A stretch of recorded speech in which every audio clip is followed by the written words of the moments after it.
Vamos lá, pessoal. Nosso objetivo é corrigir questões de Windows da VUNESP. Então, vamos cair dentro. Primeira questão. Prefeitura de Itapevi. Considere a janela do WordPad no Windows 7 em sua configuração original, apresentada a seguir, na qual se verifica a tentativa de se editar um arquivo. Lembrem que o WordPad é um editor de textos que acompanha o Windows gratuitamente. É um acessório do Windows. O WordPad é um editor de textos que tem menos funcionalidades que o Word, mas já é rico em formatação. Observem que tem negrito, itálico, sublinhado, taxado, subscrito, sobrescrito, tem vários recursos de formatação. A extensão padrão do WordPad é a extensão RTF. Agora, vocês vão observar que ele tentou abrir o arquivo e o arquivo ficou todo codificado. Um monte de caracteres malucos. Por quê? Se vocês observarem, esse é o arquivo do PowerPoint. A extensão PPTX indica que ele é uma apresentação. E eu estou tentando abrir uma apresentação no WordPad. E aí não vou conseguir. Ele mostra esses códigos doidos. Então, o objetivo, é... Por que o WordPad não conseguia interpretar o arquivo? Porque ele se trata de uma apresentação e não de um texto. Então, vamos ver. Letra A. Trata de uma planilha eletrônica? Não. De um documento do Word? Não. De uma apresentação do PowerPoint. E o WordPad entende documentos com extensão RTF, que são as extensões ricas em formatação. Notem que ele também não é um arquivo JPG. O WordPad também não entenderia, o objetivo dele não é ser um visualizador de imagens JPEG. Logo, gabarito aí, letra C de Charlie. O que era importante na questão? Observar na barra de título o formato do arquivo. PPTX está associado ao PowerPoint. Então, gabarito, letra C. Beleza? Vamos que vamos. Utilizando um computador com Windows 7 instalado em sua configuração original, um escriturário criou um arquivo de valores separados por vírgula. Essa extensão ela tem aparecido cada vez mais. As questões da Fundação Getúlio Vargas abordam muito. Agora a VUNESP. CSV é uma extensão que tem aparecido cada vez mais nas provas. CSV, valores separados por vírgula. É a definição do CSV. Para que ela serve? Normalmente para exportar e importar alguma coisa. Como, por exemplo, um catálogo de endereços do cliente de correio eletrônico, uma tabela. Vamos dar uma olhada? Imaginem que eu vou criar no Excel uma planilha.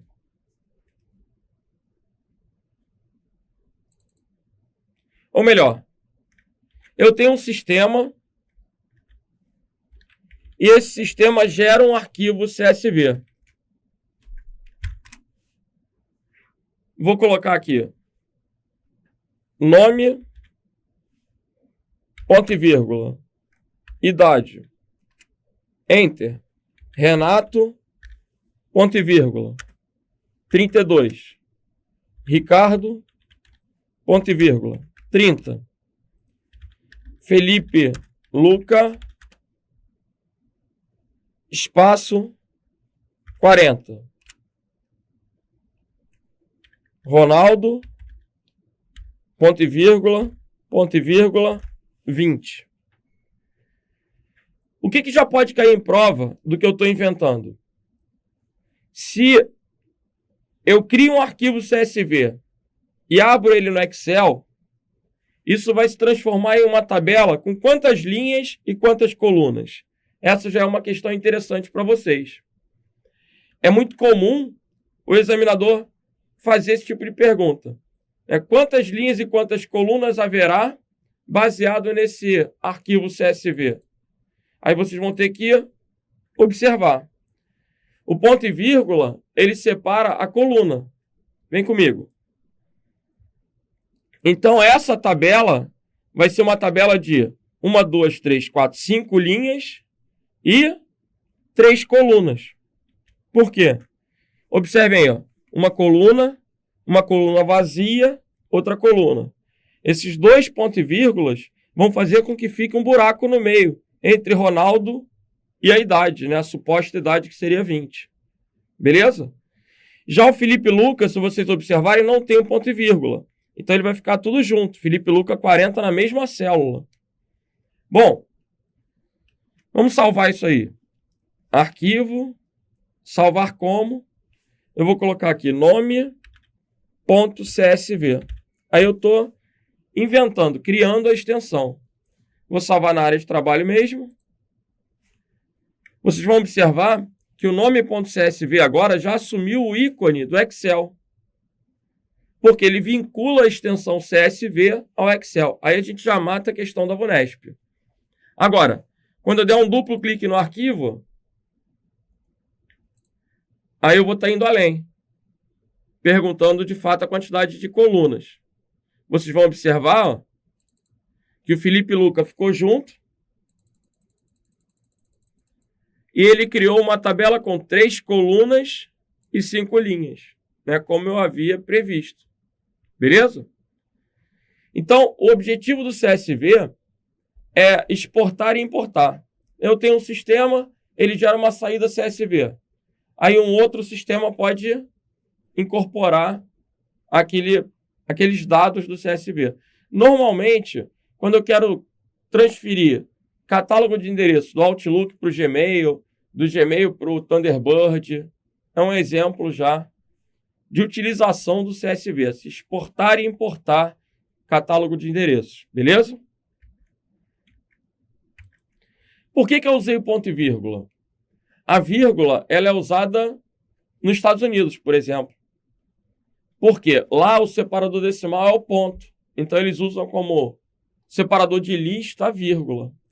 Aqui no Brasil a gente configura a vírgula para ser o separador decimal. E o ponto e vírgula para ser um separador de lista.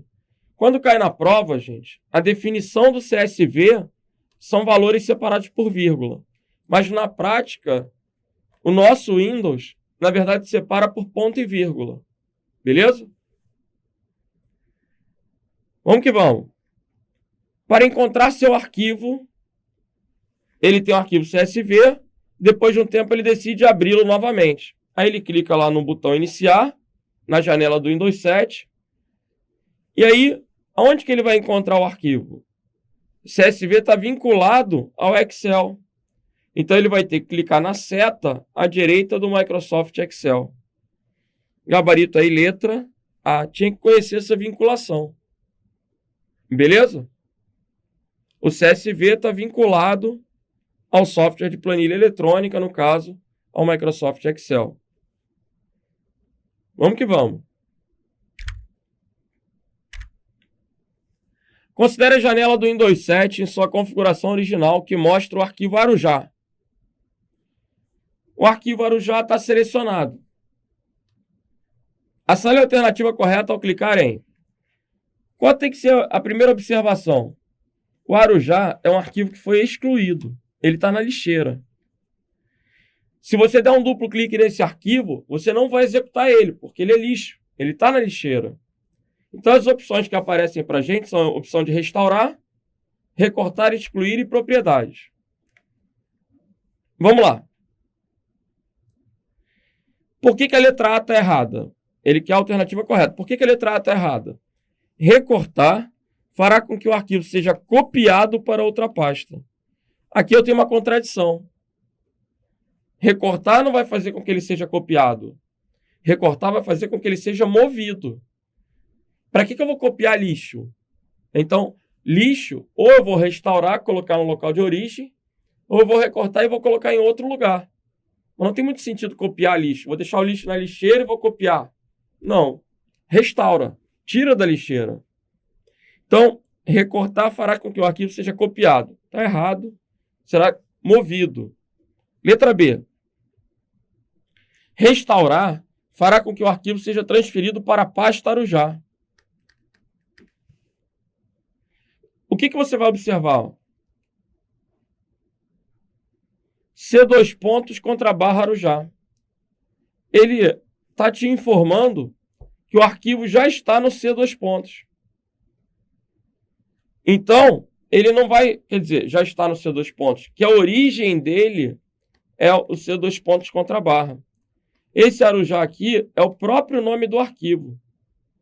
Então, se você restaurar, ele não vai para a pasta Arujá, ele vai para a pasta raiz.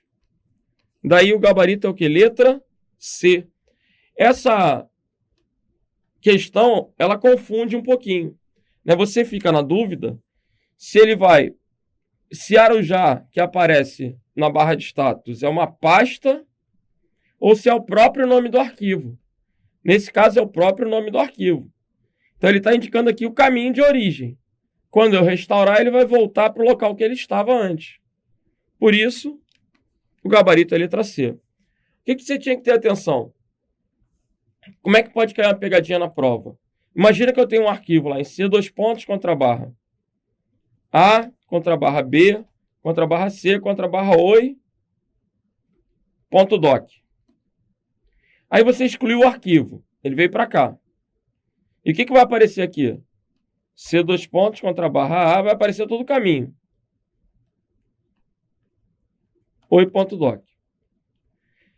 Se você excluir A, excluir B, excluir C, ainda que estejam as pastas aqui na lixeira, ao restaurar o Oi, ele vai reconstruir todo o caminho. Sempre que você restaura, ele coloca o arquivo no local que ele estava. Se aquele local não existir, ele cria aquela árvore de diretórios. Ele vai criar toda aquela ramificação. Beleza? Então, o gabarito aí da questão letra C, conforme aparece na barra de status, o Arujá vai ficar dentro do C2, vai voltar para a raiz. Beleza?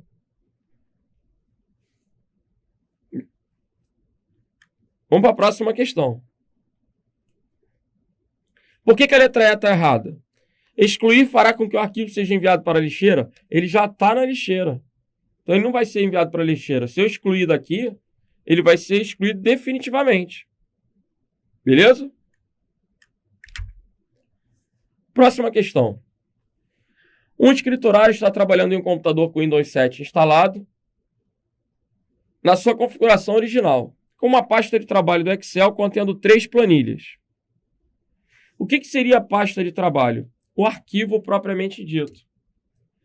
No Excel 2010, quando a gente criava um arquivo, ele já aparecia com 3 planilhas. Hoje, o padrão é aparecer com uma planilha, no 2013, no 2016. Antigamente já aparecia com 3. Eu posso inserir quantas planilhas eu quiser. Se eu clico nessa setinha, nesse sinalzinho de mais aqui ao lado do nome da planilha, ele vai inserindo planilhas. O atalho Shift F11 também insere planilhas, beleza? Shift F11. Eu posso ter um número indeterminado de planilhas. Agora, a planilha está para o Excel como uma folha. Observem que o nome do arquivo é pasta. O arquivo do Excel é uma pasta de trabalho. Uma pasta contém planilhas. Então, as planilhas estão para a pasta, assim como páginas de um documento do Word estão para seu arquivo. Voltando. Um escriturário está trabalhando em um computador com Windows 7 instalado na sua configuração original com uma pasta de trabalho do Excel. Então, eu estou com o Excel aberto. Contendo 3 planilhas. Legal. 3 planilhas são como se fossem 3 folhas. Um documento do Word. Uma apresentação do PowerPoint.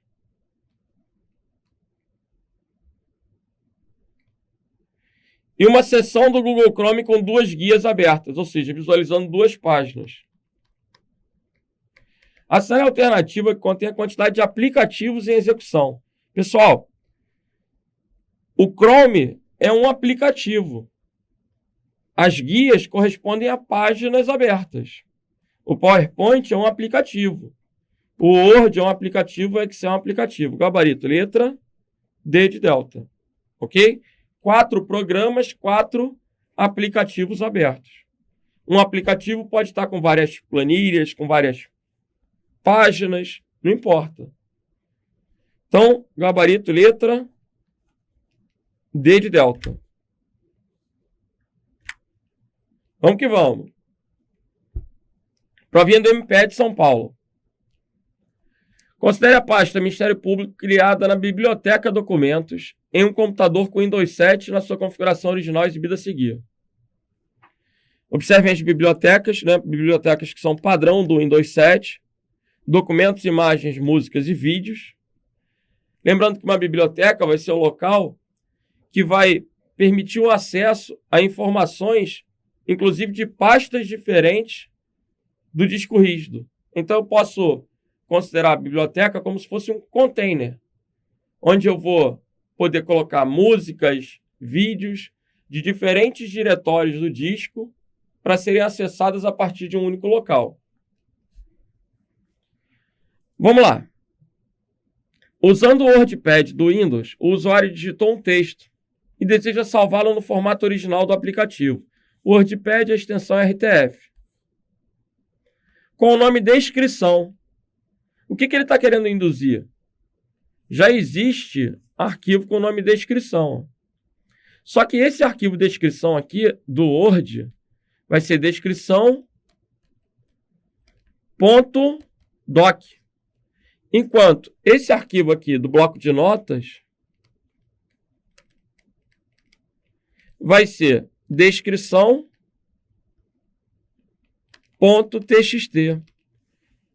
As extensões não estão aparecendo porque elas estão definidas para serem ocultadas. Como assim?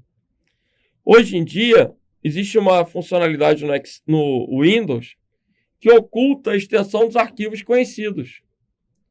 Observem aí. Aqui ele já está me mostrando que o nome é um arquivo do Excel, que os outros são arquivos do PowerPoint, do Calc. Pelo ícone, eu consigo visualizar isso. Ícones médios. Ó. Pelo ícone, eu consigo visualizar. Agora, a gente tem uma opçãozinha no programa para extensões de nome de arquivos. Ó. Agora a extensão está aparecendo. Então, o que está acontecendo é que a extensão está oculta.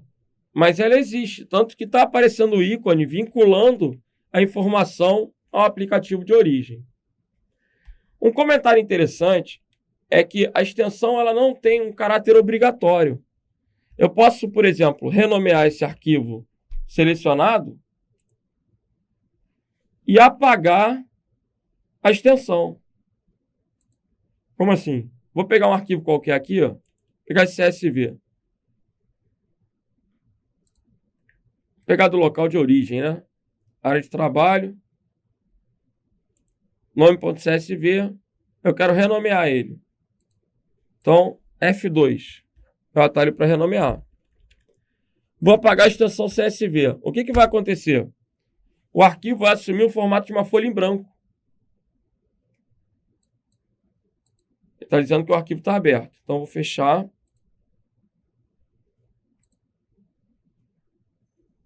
Legal. Agora o arquivo vai assumir o formato de uma folha em branco. Por quê? Se eu apago a extensão, ele perde o vínculo com o aplicativo de origem. Olha lá.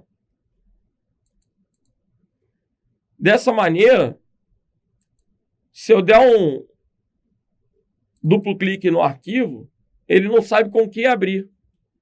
A extensão vincula ao aplicativo de origem. Então, voltando para a questão da prova, vocês observem que todos os arquivos têm extensão. Por quê? Está vinculado. Olha o ícone. Os arquivos têm extensão. Só que a extensão não está aparecendo. Agora, o cara quer salvar um arquivo do WordPad com o nome descrição. Qual vai ser o resultado dessa ação? Ele vai conseguir salvar. Gabarito letra C de Charlie. Por quê? Porque nada impede que eu tenha arquivos com o mesmo nome com extensões diferentes. São arquivos diferentes. Eu não posso ter arquivos com o mesmo nome e mesma extensão. Eu não posso ter dois arquivos exatamente iguais. Mas se eu tenho o mesmo nome e extensões diferentes, não tem problema. E como é que eu sei que não tem um arquivo do WordPad aí? Galera, é fácil, né? É só pegar o arquivo, no meu exemplo aqui, e colocar a extensão RTF. Quando eu colocar RTF, observa que ele está vinculando o RTF ao arquivo do Word.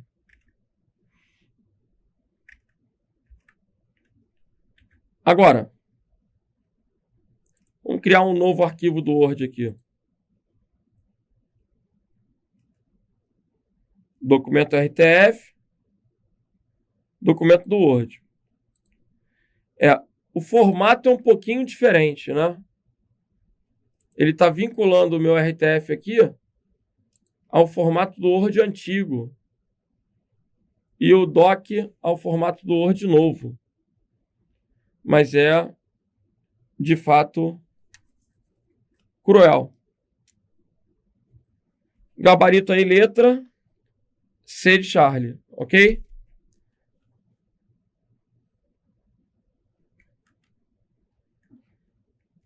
Se eu quiser salvar um arquivo com o nome que já existe, o programa me dá uma mensagem informando que aquele arquivo será substituído. Isso também é possível, beleza?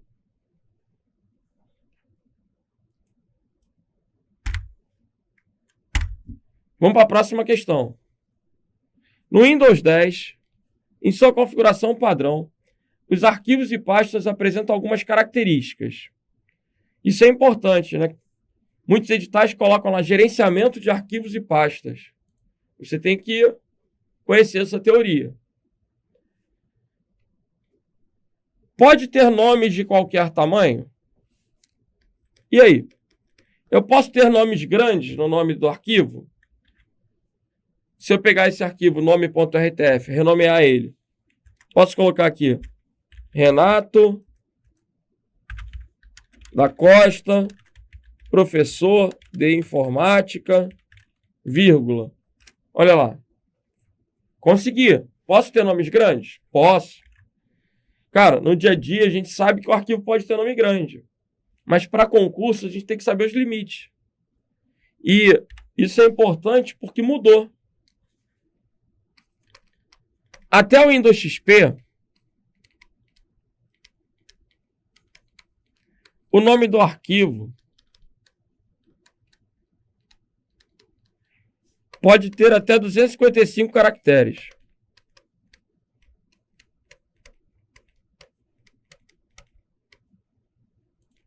Essa era a regra do Windows XP.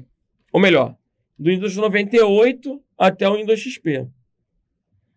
Agora, no Windows 7, houve uma mudança.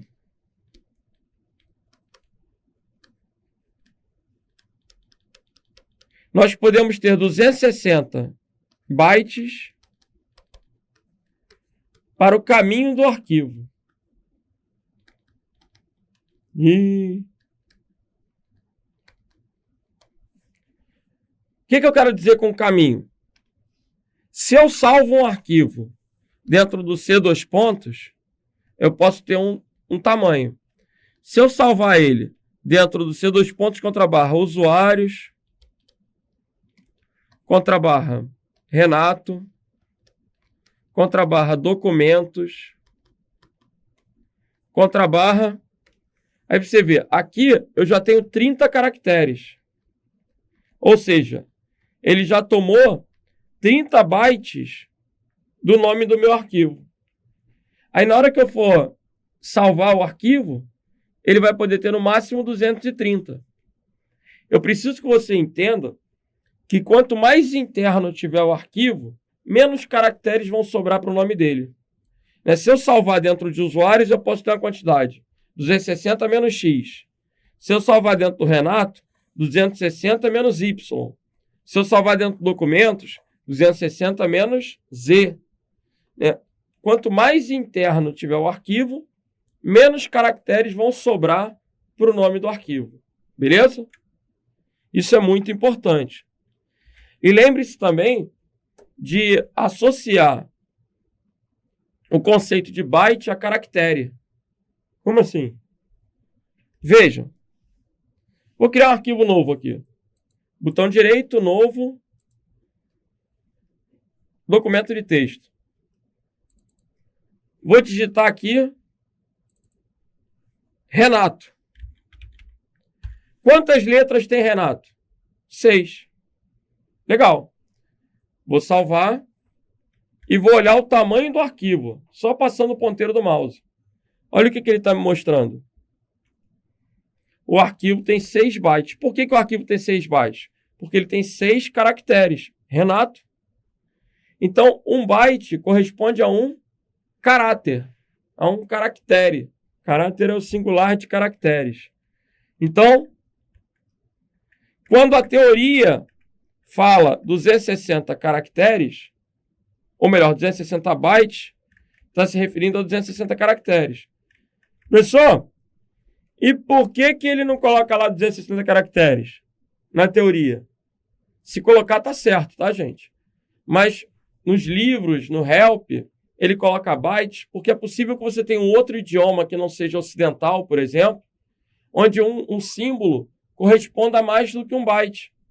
É muito comum a gente ter várias tabelas de codificação de caracteres, e se a tabela extrapolar 256 símbolos, ela tem que ter mais do que um byte para poder representar aquele símbolo.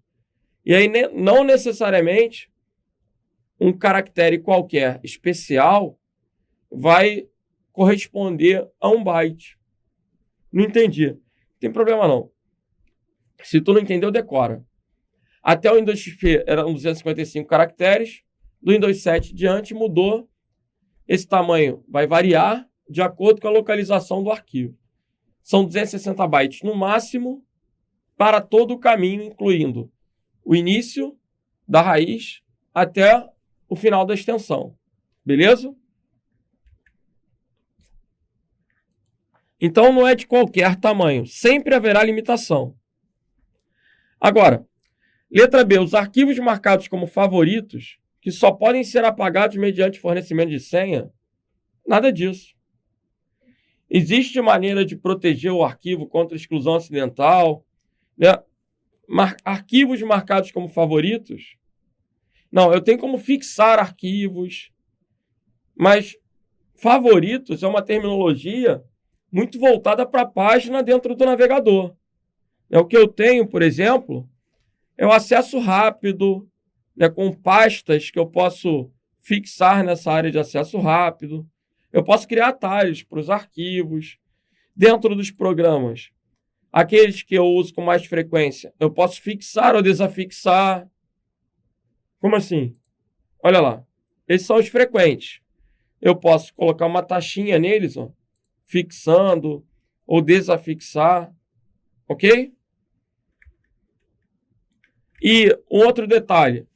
Eu posso pegar um arquivo, propriedades, e colocar ele somente leitura, para que ele não sofra modificações, né? Mas a letra B aí não faz tanto sentido.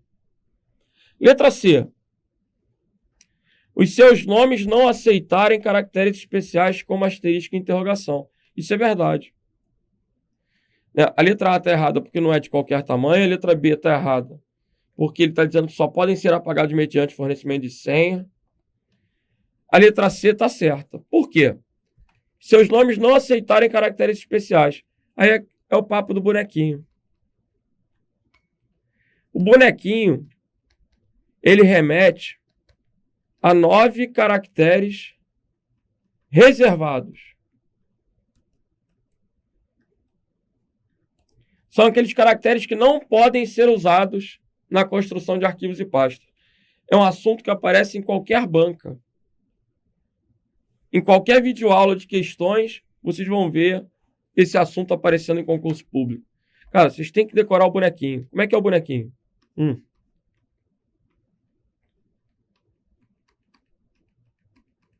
Não é difícil desenhar esse bonequinho, né? Quando eu desenho um bonequinho, eu tenho as perninhas, os bracinhos, o corpo, o beijinho, o cabelo e o sexo. É o nosso boneco assexuado. Ele traz os 9 caracteres que não podem ser usados na hora de salvar um arquivo ou de criar uma pasta. Por isso, gabarito é letra C. Ok? O Windows 10 não permite arquivos ocultos. Qualquer versão do Windows, pode ser o Windows XP, o Windows 7, o Windows 10. Eu posso ocultar um arquivo clicando com o botão direito sobre ele. Propriedades, oculto. Beleza? Aí ele sumiu da minha área de trabalho. Eu ocultei ele. Ele está lá ainda, só está oculto.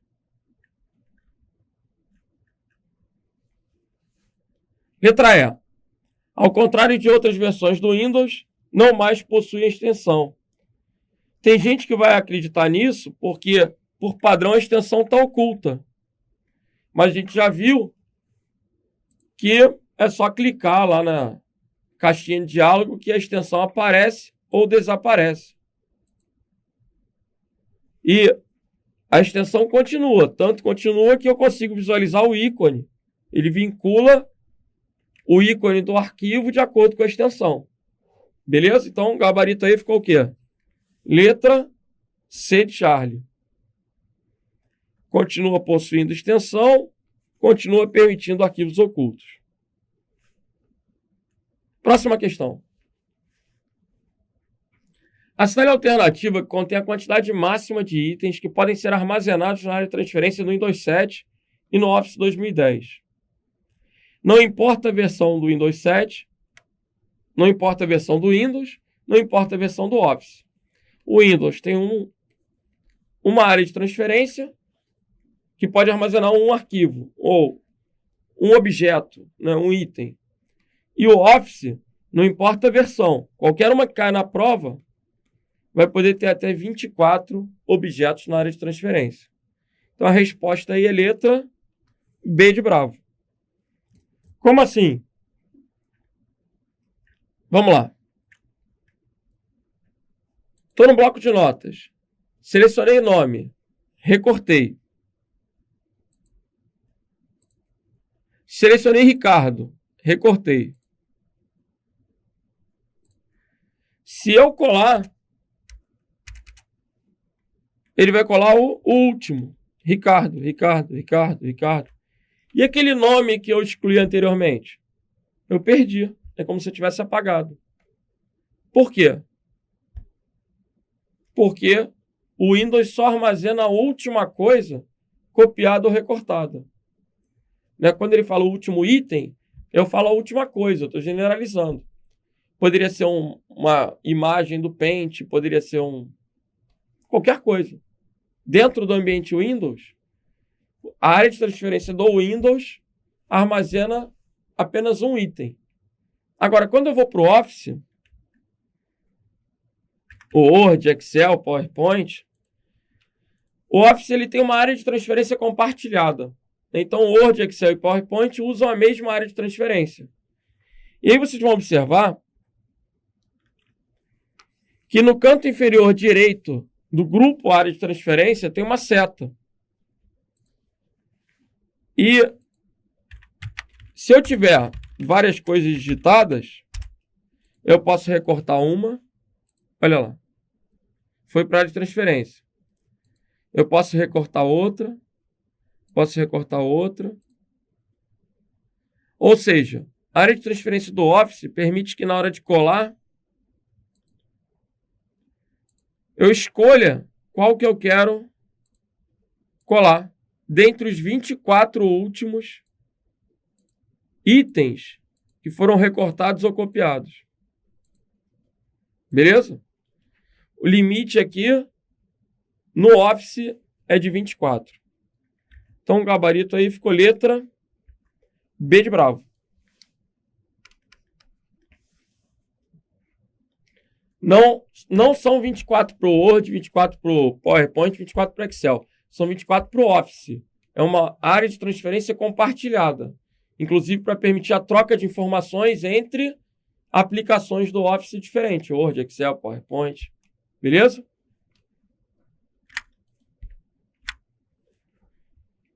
Vamos que vamos. Universidade Federal da ABC. Considere a seguinte imagem de um atalho criado na área de trabalho do computador de um usuário com o Windows 7 em sua configuração original para acessar um arquivo texto que está armazenado em sua pasta.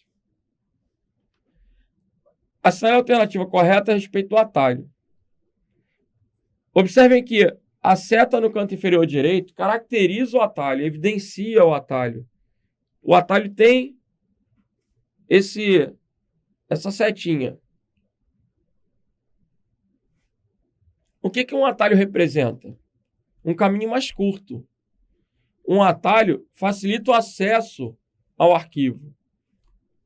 Tem uma questão antiga do NCE que pergunta se atalhos aceleram a execução dos programas.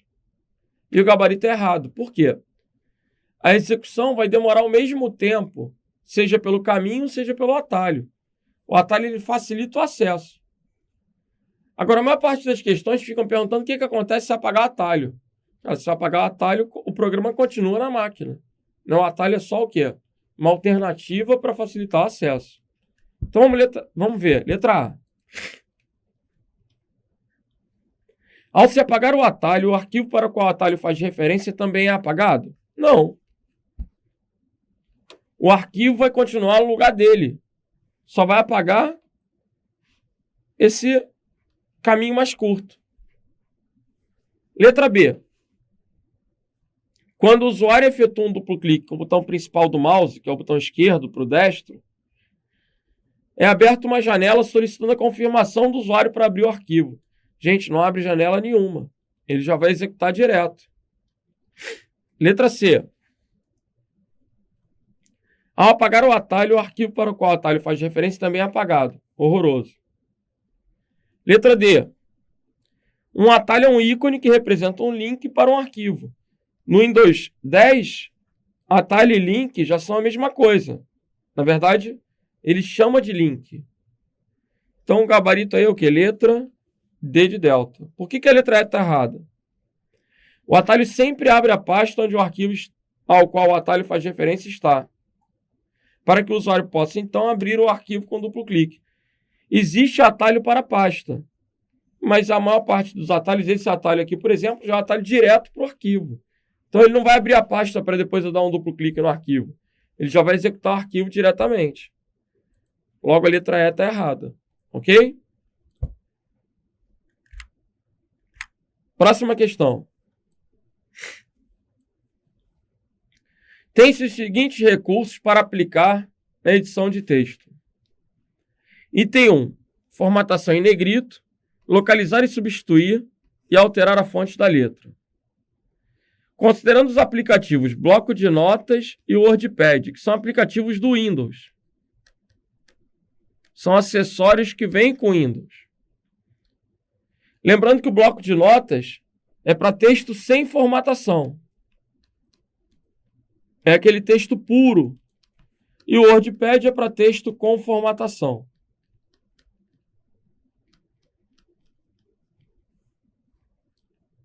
O WordPad é melhor do que o bloco de notas. Tem mais recursos.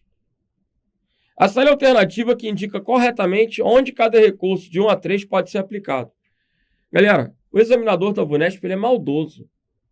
Né? Porque você aprende que o bloco de notas ele não tem formatação. Aí ele pergunta se no bloco de notas pode colocar em negrito. Cara, qual é a maldade? Olha só. Vou entrar aqui no bloco de notas. Vou criar aqui um documento de texto. Vou digitar aqui, ó, Renato. Renato da Costa. Vou clicar em formatar fonte. Vocês vão observar que ele tem a opção de negrito. Ele tem a opção de itálico e negrito. Eu posso mudar o tamanho, posso escolher o tipo de letra. Professor, mas você não disse que ele não era formatado? Olha lá. Vou salvar esse arquivo. Vou salvar ele como Renato na minha área de trabalho. Ok. Fechei o arquivo. Agora, eu vou pegar esse arquivo Renato e eu vou abri-lo em outro programa. Eu vou abri-lo no WordPad.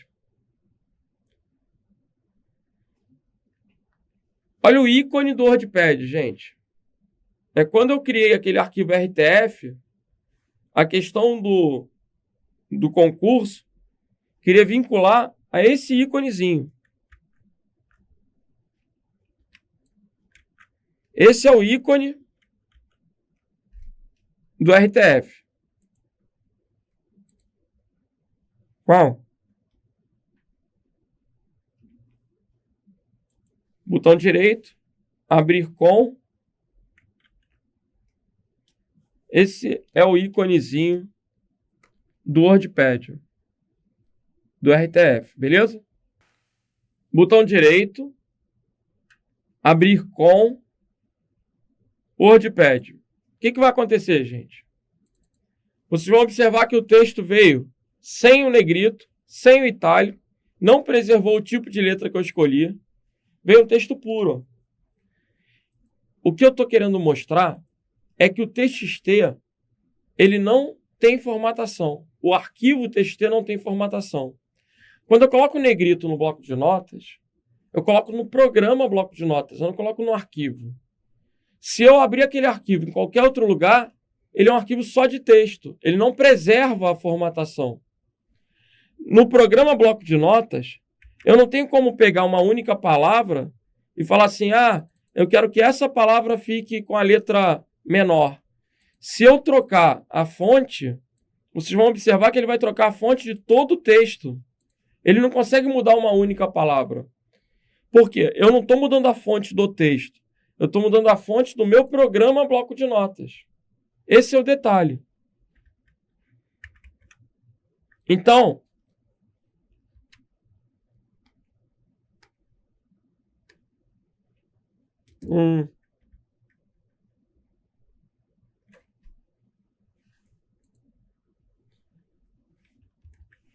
olha lá. Considerando o aplicativo bloco de notas e o WordPad,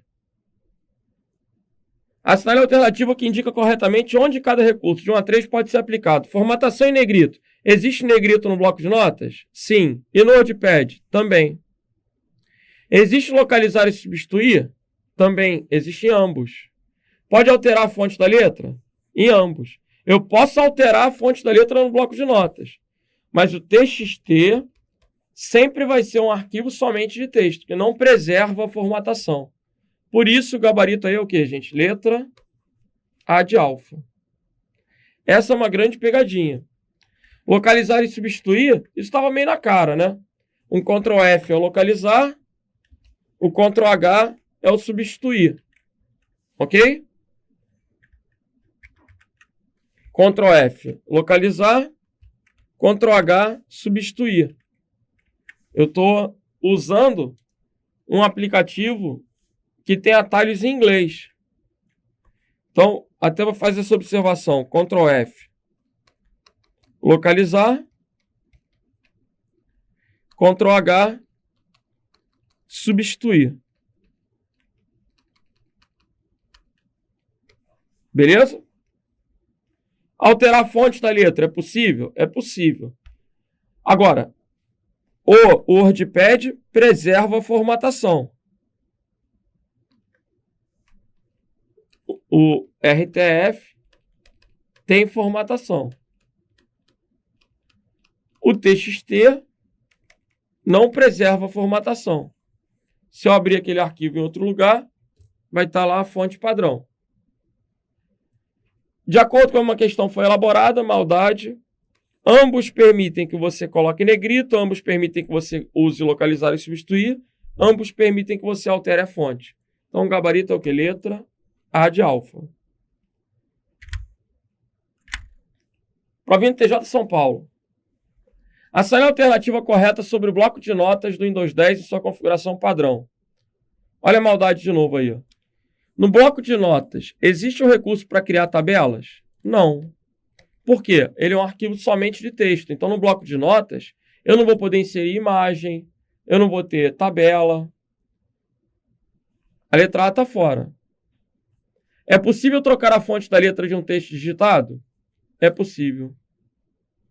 E ele troca de todo o texto mesmo, né? Porque ele troca do próprio bloco de notas. Então, o gabarito aí é o quê? Letra B de bravo. Pegadinha, gente, maldade. Porque todo mundo aprende que o bloco de notas não tem formatação. E não é mentira isso, né? O arquivo TXT não preserva a formatação. O bloco de notas é um editor de texto simples. Só que a interface dele permite que você altere o tipo de letra, o tamanho, bote negrito, no bloco de notas. Isso não significa que o arquivo resultado, né, terá aquela formatação. Beleza? Porque TXT não tem formatação. Mas é possível trocar a fonte de letra de um texto digitado? É possível. Letra C. Imagens podem ser incluídas? Não. O bloco de notas não admite imagem. É possível alterar a cor das letras de um texto digitado? A cor não. O bloco de notas tem o recurso de corretor ortográfico? Também não.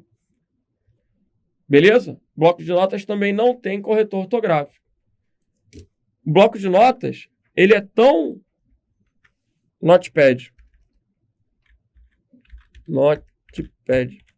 O bloco de notas, ele é tão simples que você vai digitar. Cara, você vai ficar digitando. Olha que tristeza. Eu quero mudar de linha. É melhor dar Enter, né? Porque senão você vai ficar digitando. Então, o bloco de notas, ele é um editor de textos sem recursos. Agora, existe lá o formatar, fonte, com poucos recursos. É melhor do que sem recursos, né? Posso mudar letra, negrito e itálico, que ele está chamando de oblíquo. Tamanho da letra. Cor não existe. Voltando, então. No WordPad já tem cor. Gabarito aí, letra B. Ok?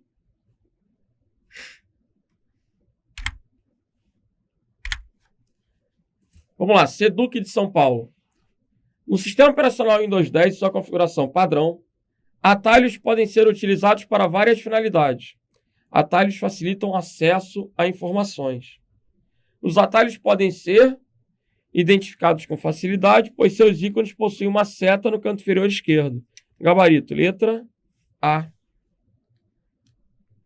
Por que a B está errada? Atalhos podem ser colocados em diversos locais, como na área de trabalho, mas não podem ser colocados dentro de pastas. Aí o não está errado. Utilizados para acessar arquivos e programas, mas atalhos para endereços da internet não são permitidos. Aí está errado também. Olha que legal. Vou entrar no Gmail.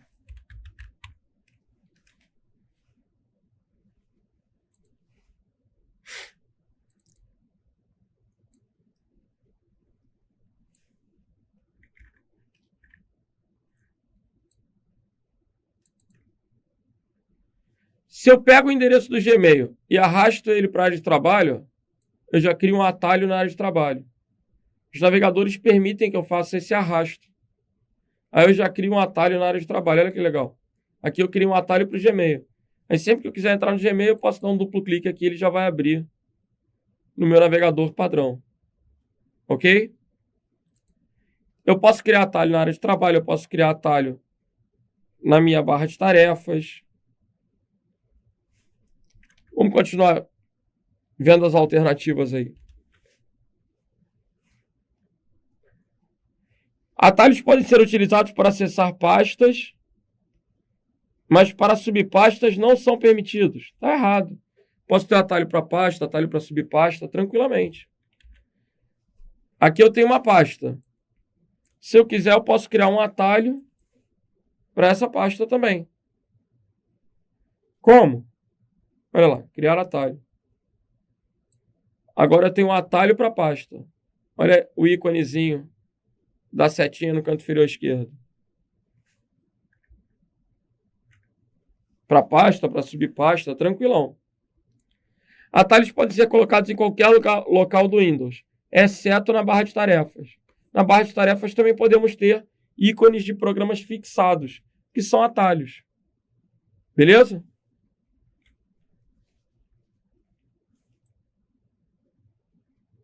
Eu posso colocar atalhos na barra de tarefas, fixando programas na barra de tarefas. Voltando. Gabarito, então, letra A. Vamos para a próxima. O painel de controle do sistema operacional Windows 10 permite o ajuste da configuração do sistema e do computador. Ele deu o conceito aí do painel de controle. Os elementos configuráveis podem ser exibidos por... Galera, entrando no painel de controle, tem dois modos de visualizar o painel de controle. Vocês estão vendo o modo categoria e aqui eu tenho o modo ícones. Os ícones podem ser grandes ou pequenos. Ícones grandes, ícones pequenos. 2 ou 3. Tá bom. Se você desmembrar ícones, podem ser pequenos ou grandes.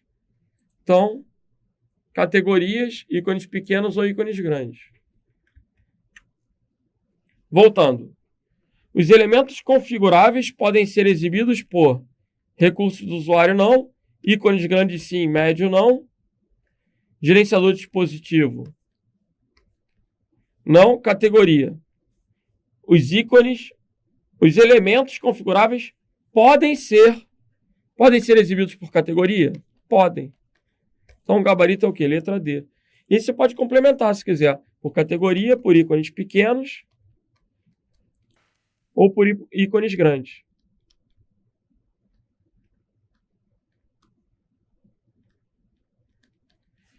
Eu gosto muito do modo de categorias, porque ele exibe apenas 8 categorias. É mais fácil de estudar. Se você visualiza no modo de ícones pequenos, a gente tem mais de 40 itens. Aí já fica bem complexo o estudo do painel de controle. Legal?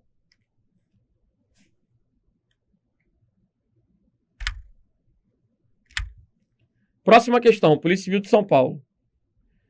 Observe a janela do Windows 7 na sua configuração padrão, apresentada parcialmente na figura a seguir. Assinale a alternativa que contém o link do menu iniciar que exibe essa janela. Gente, essa janela é o painel de controle no modo de categoria. Painel de controle é um assunto que, se o examinador quiser complicar uma questão, ele consegue. É porque são muitos itens, muitos detalhes.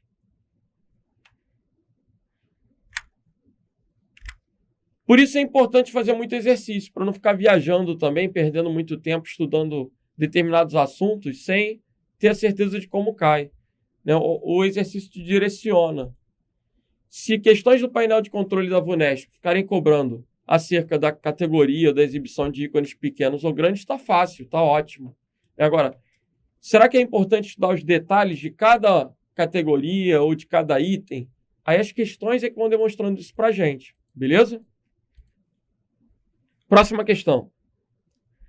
No Microsoft Windows 10 Pro, que é a versão top, corresponde ao Windows 7 Ultimate, em sua configuração padrão, um usuário está utilizando o explorador de arquivos, que é o sucessor do Windows Explorer, para ver arquivos de uma pasta.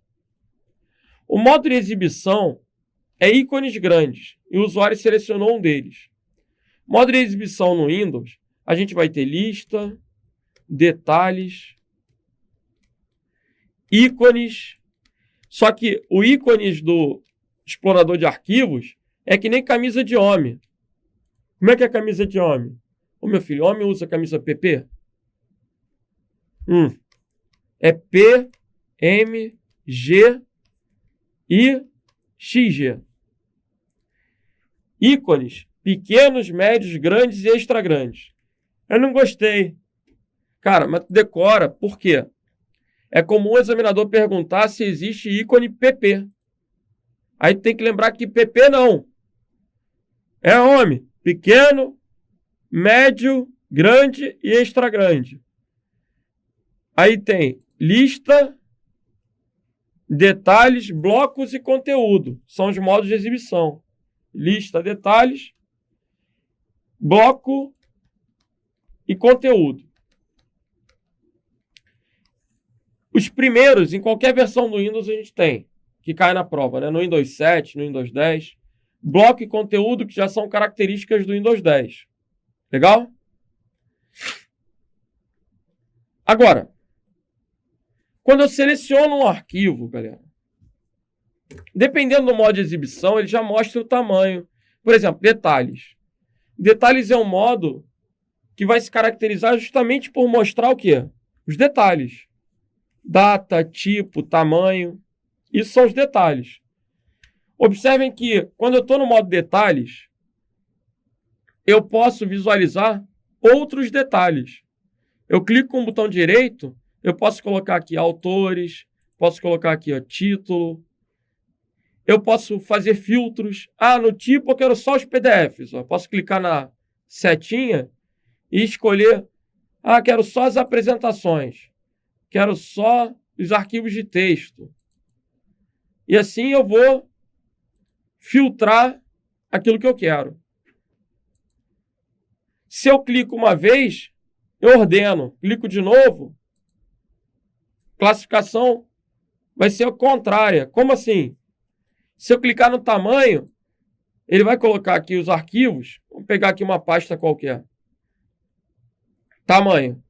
Ele vai colocar do maior para o menor. Cliquei de novo, do menor para o maior. Data. Do último para o... Ele vai colocar em ordem o quê? Decrescente. Cliquei de novo. Crescente. Nome. Crescente. Cliquei de novo. Decrescente. E assim, ele vai classificando para mim. Beleza? Agora, se eu estou no modo ícones, ele colocou ícones grandes. Selecionei um arquivo. O ícones não mostra o tamanho. Né? Por padrão não mostra. Mas se eu passar o ponteiro sobre o arquivo, ele mostra um tooltip com tamanho. E existe uma barra chamada barra de status, que aparece lá no final. O que a barra de status ela fica fazendo o tempo inteiro? Qualquer operação que você estiver trabalhando, a barra de status está dando informações auxiliares, informações complementares. Então, quando eu estou no modo de exibição de ícones grandes, que é o que ele colocou, onde o usuário consegue ver o tamanho do arquivo? Na parte inferior da janela, que é a chamada barra de status. Ok? Na barra de endereço, ele vai ver o caminho, aonde que o arquivo está, é o que fica aparecendo na barra de endereços. Ó. Aqui é a barra de endereço, aqui é o caminho. Barra de título, ela vai me dar a localização. Onde é que eu estou? Eu estou na pasta 7 de maio. É o nome da pasta, do diretório. A barra de título ela vai dar o nome do programa que está em uso, o nome do arquivo que está em uso. Depende da aplicação. Barra de título é a primeira barra, que tem os botões de minimizar, maximizar, restaurar, fechar. A última barra é a barra de status. Ok? Então, voltando para a questão, gabarito é a letra C. Essas informações não vão para a área de transferência. E na letra E é uma maldade. Se o cara apertar Alt F4, ele sai. Alt F4 é sair, é fechar a janela. Então, não pressiona Alt F4 não, senão tu vai parar a aula.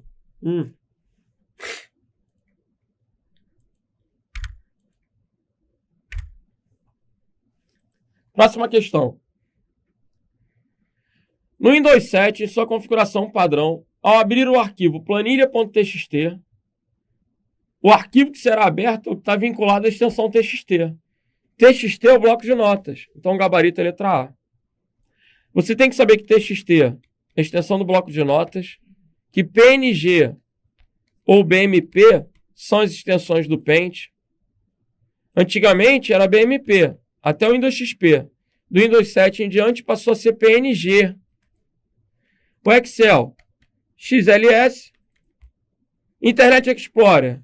A extensão padrão do Internet Explorer, do navegador, é a extensão HTML ou HTML.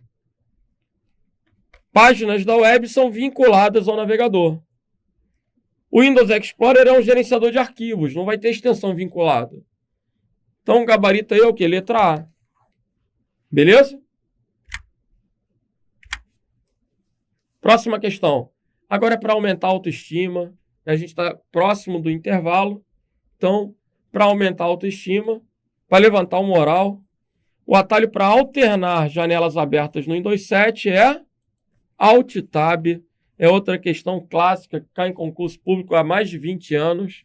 Alt Tab permite alternar entre programas. Beleza?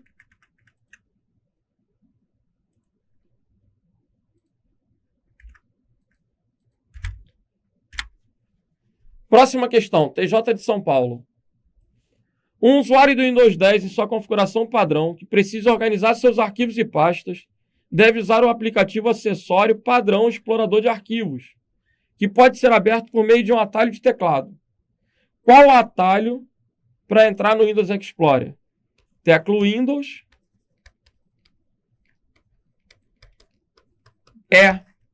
O Windows é o atalho para o explorador de arquivos. Então, o gabarito é a letra D de Delta. Lembra que o Windows R é para abrir a caixa de diálogo, executar. O Windows F vai depender da versão. Se for no Windows 7, vai ser Find, que vai estar associado a pesquisar, localizar. Se for no Windows 10, é Feedback, é o hub de feedback, é a central de feedback. Então, o F tem funcionalidade diferente no 7 e no 10.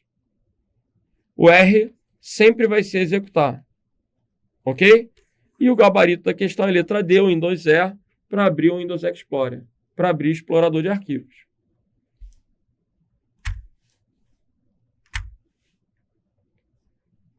Vamos para a nossa última questão desse bloco. Tem-se o seguinte conteúdo editado no bloco de notas no Windows 7 em sua configuração original. Vocês estão observando que a gente está tentando criar aqui tipo uma tabelinha, né? Nome, idade, cidade. E para que o alinhamento ficasse correto, foi usada a tecla Tab. A tecla Tab foi utilizada. Então o carinha apertou nome, deu Tab. Idade, deu Tab. Cidade. E aí ele deu Enter. E aí foi digitando. Beleza. As informações de nome, idade e cidade são separadas por Tab. Assinale a alternativa com o procedimento correto para substituir todas essas separações por um ponto e vírgula. Então, onde tinha Tab, ele quer colocar ponto e vírgula. Para ficar mais fácil o quê? O importar e exportar, provavelmente. Considerando o preenchimento do campo localizar na janela substituir, como é que ele vai fazer para representar o Tab? Em alguns programas, existe a opção, né, para inserir caracteres especiais. No caso do localizar do WordPad, do bloco de notas, ele é muito simples. Deixa eu mostrar no Word também.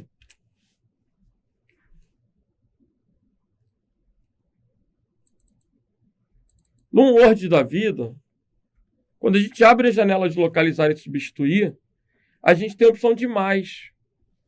Aí existe um botão para representar parágrafo, tabulação, espaço. Olha que legal. Eu tenho o botão especial que eu posso escolher. Por exemplo, eu bati um texto.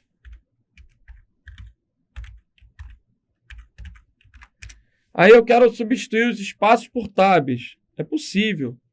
Eu vou localizar. Vamos ver aqui.